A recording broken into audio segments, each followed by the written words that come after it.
Highways పాసమైలారంలో Sigachi company ఉంది కదా, ఎంత ఘోరం అంటే నిన్న మొన్న మనం మాట్లాడుకున్న దాంట్లో క్లియర్గా ఏమని మాట్లాడుకున్నాం. అక్కడ వచ్చేసి మెషినరీ ఏదైతే ఉన్నదో ప్రాపర్గా మెయింటెనెన్స్ ఉండట్లేదు. And more over industry visits అన్నవి ఇండస్ట్రీకి సంబంధించిన ఫ్యాక్టరీస్ చట్టాలు అవి కూడా ఫాలో అవ్వట్లేదు. అండ్ ఇండస్ట్రీకి సంబంధించిన ఫ్యాక్టరీస్ ఇన్స్పెక్టర్ వాళ్ళు కూడా రావట్లేదని మాట్లాడుతున్నాం కదా. ఎగ్జాక్ట్గా క్రాస్ చెక్ చేస్తే ఆ కంపెనీలో పనిచేస్తున్నాయని చెప్పారు. ఏదైతే ఎయిర్ డ్రైయర్ ఉందో అప్రాక్సిమేట్లీ అది 40,000 లీటర్లు అంట దాని కెపాసిటీ. నిన్న మనం మాట్లాడుకున్నాం కదా, ఈ మైక్రో క్రిస్టికల్ సెల్యులోస్ ఇది వచ్చేసి ఏంటి అంటే మామూలుగా మనం ట్యాబ్లెట్లు వాడుతుంటాం కదా, ఆ ట్యాబ్లెట్లు వచ్చేసి చూస్తే మొత్తం తెల్లగానో ఎర్రగానో ఎదుటి ఉండేది, అందులో మందు ఉండేది ఎంతే, మిగతాది మొత్తం ఇదేనమాట. ఇప్పుడు వీళ్ళు తయారు చేస్తే అదే. వీళ్ళు ఆ తయారు చేస్తున్నటువంటి దానిలో ఆల్రెడీ కొంత క్లీన్ చేయక వేరేది పెట్టడం వల్ల లోపల కొంత పేరుకుపోయింది. అండ్ దాని పక్కనే 3 హీట్ జనరేటర్స్ లాంటివి ఉన్నాయట. దాని పక్కనే ప్యాకింగ్ డిపార్ట్మెంట్ ఉందట, ప్యాకింగ్ చేసేది. దాని పక్కనే మరలా క్వాలిటీ కంట్రోల్ డిపార్ట్మెంట్, దాని పక్కన మళ్ళీ అడ్మినిస్ట్రేషన్ డిపార్ట్మెంట్. ఇన్ని ఉన్నాయి, అన్ని ఒకదాని కూడా ఉన్నాయి, అక్కడక్కడే ఉన్నాయి. ఈ ఎయిర్ డ్రైయర్ ఉంది, దానికి నీరు వచ్చి మళ్ళీ రియాక్టర్ ఉంది. ఈ ఎయిర్ డ్రైయర్లో టెంపరేచర్ పెరిగిపోయి ఆ పక్కన వచ్చేసి హీట్ జనరేటర్లు ఉండేటప్పటికి ఈ టెంపరేచర్ పెరగటం, ఈ లోపల వచ్చేసి క్వాంటిటీ అనేది ఏదైతే హెవీ అయిపోవటం, ఒకసారి బ్లాస్ట్ అయ్యేటప్పటికి ఆ పక్కన ఉన్నటువంటి హీట్ జనరేటర్లు చూశారు, అది కాస్త ఏమైనాయి, అవి ఆల్మోస్ట్ బాంబులాగా అవిపోయాయి. ఆ పక్కన రియాక్టర్ పేలింది. క్షణాల్లో మొత్తం విధ్వంసం అన్నమాట జరిగింది. సిగాచి కంపెనీని ఉరిదీయాలి అంతే. సిగాచి కంపెనీ యాజమాన్యం వచ్చింది, కుట్రపడి పరిహారం అన్నారు, సేమ్ గవర్నమెంట్ ఏదైతే చెప్పిన దానికి ఓకే అన్నారు. కానీ అది కాదు కదా, కళ్ళ ముందు ఇప్పుడు చనిపోయిన వాళ్ళంతా కూడా వాళ్ళు బతికున్నప్పుడు చెప్పింది అదే, సార్ మెయింటెనెన్స్ సరిగా లేదు, పాత ఉన్నాయి, కొత్తవి పెట్టాలి లేదా క్లీన్ చేయాలి చెప్తుంటే ఏగా నడుస్తుంది, నడపండి అన్నారు. ఎగ్జాక్ట్గా ఈరోజు కంపెనీ యొక్క యాజమాన్యం యొక్క అజాగ్రత్త వల్ల, నిర్లక్ష్యం వల్ల ఈరోజు ఇంత పెద్ద బ్లాస్ట్ జరిగింది తప్ప వేరేదైతే కాదు.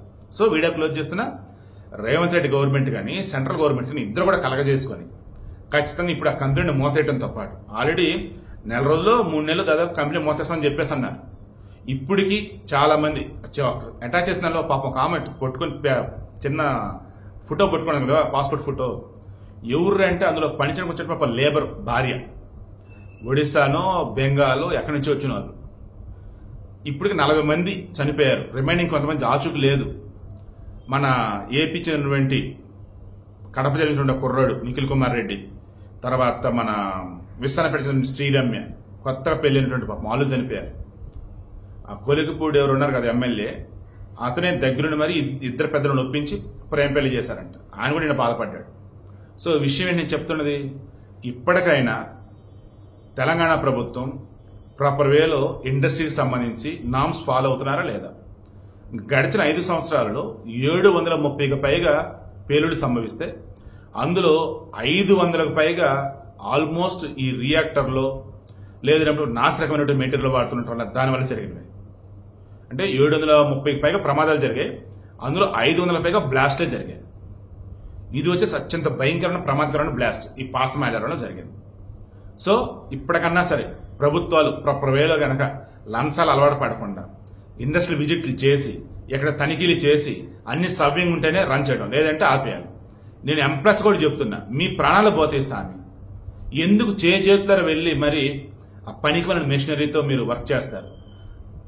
చెక్ చేయండి, కరెక్ట్గా ఉందంటే పని చేయండి, లేదంటే సార్ మేము చేయలేదు బయటకు వచ్చేసి ఏం పర్లా, మిమ్మల్ని ఎవడో పేకలేడు, అర్థమవుతుందా? కానీ నేను చెప్పినట్టుగా ఆ ఉత్తరప్రదేశ్ వాళ్ళు, బీహార్ వాళ్ళు, ఒడిశా వాళ్ళు, మధ్యప్రదేశ్ వాళ్ళు ఎక్సెప్ట్ మన తెలుగు వాళ్ళండి, మన సౌత్ ఇండియా కాకుండా నార్త్ ఇండియా నుంచి వచ్చే వాళ్ళంతా కూడా వాళ్ళకి వాళ్ళ ఊళ్ళో సరైన పనులు ఉండవు, బతకాలంటే ఎడగా రావాలి. ఇంకా మన వాళ్ళు ఏది చెప్తే చేస్తారు పాపం. వాళ్ళు ఈరోజు చనిపోయిన వాళ్ళు ఎక్కువ మంది వాళ్ళే ఉన్నారు. ఫీలింగ్ వెరీ వెరీ వెరీ, ఎందుకంటే ఇంకా చాలా మంది ఆచూకు దొరకలా. అసలు ఎంతమంది చనిపోయారంటే ప్రాపర్ లెక్క కూడా ఇవ్వట్లా.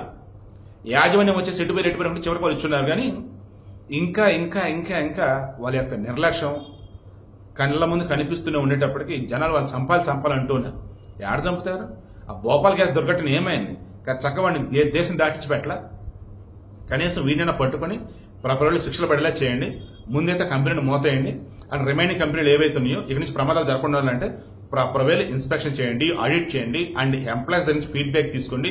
ఒక టోల్ ఫ్రీ నెంబర్ ఇచ్చేసి ఎక్కడైనా ఏదైనా కంప్లైంట్ ఉంటే కంపెనీ ఆగినట్టు పట్టించుకోవట్లేదంటే దానికి ఫోన్ చేసి చెప్పొచ్చు అని చెప్పేసి చెప్పండి. వాట్సాప్ కూడా నెంబర్ ఇవ్వండి, దానికి ప్రూఫ్లు కూడా వాట్సాప్ చేస్తారు.